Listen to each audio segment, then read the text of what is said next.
नबोलौँ भन्छु, बोल्ने दिन आइहाल्छ है। यस ऐतिहासिक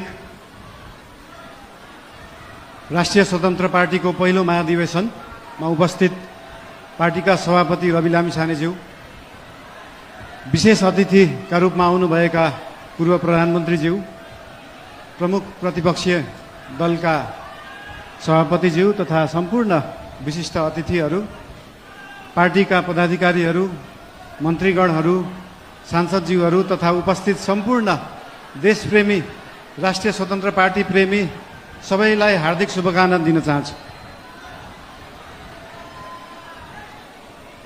कुरा कताबाट सुरु गरौँ त? आज खासमा चाहिँ यो महाधिवेशन भनेको पार्टीको विषयमा बोल्ने, पार्टीलाई कसरी सुदृढ बनाउने, पार्टीलाई कसरी बलियो बनाउने, हाम्रो पार्टी जुन एउटा सानो महत्त्वाकांक्षा, सानो इच्छा, सानो देश बनाउने हुटुटीले सुरु भएको पार्टी आज महाधिवेशनको पहिलो दिनसम्म आउँदै गर्दाखेरि यो पार्टी, यो आन्दोलनको रूपमा भएको पार्टी, भावनाको रूपमा भएको पार्टीलाई संस्थागत गर्ने, स्थापित गर्ने दिनमा आउँदाखेरि हामीले धेरै जसो पार्टीलाई कसरी एक ठाउँमा ल्याउने भन्ने नै कुरा गर्नुपर्छ।